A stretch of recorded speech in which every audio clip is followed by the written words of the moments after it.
नमस्कार शेतकरी बंधूंनो, आज आपण मोजे सायगाव तालुका बदनापूर या ठिकाणी आहोत.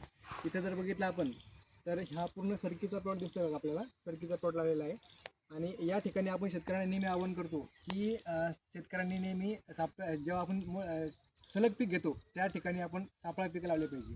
तर या ठिकाणी आमचे प्रगती शेतकरी श्री सूरज शिंदे व त्यांचे सहकारी मित्र या ठिकाणी आपण जर बघितलं तर त्यांनी सापळा पीक म्हणून एरंड्याचे झाडं लावलेले बघा. इकडे बघा, इकडे दाखवा. हे जे एरंडे झाड बघितलं आपण, या ठिकाणी एरंडे झाड लावलेले आहे. या ठिकाणी एकही पान या झाडावर शिल्लक नाही आहे. त्याचं कारण का हे यांच्याकडून आज आपण जाणून घेऊ.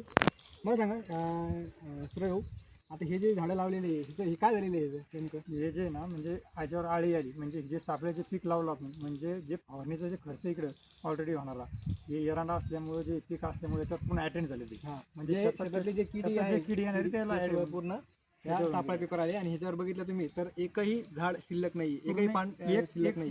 पूर्ण पान एक सुद्धा हे पान बघा, त्यांनी हे जे तुम्ही हे बघितलं बघा आळी.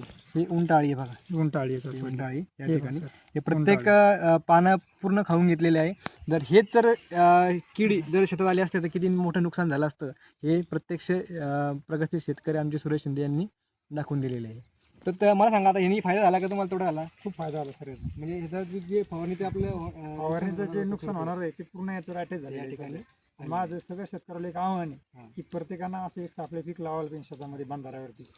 कारण की जो खर्च आपला जे व्यक्ती जो खर्च होणार आहे फवारणीचा, ते ऑलरेडी जे असं इकडे देखील आहे त्याच्यापासून फायदा आहे शेतकऱ्याला.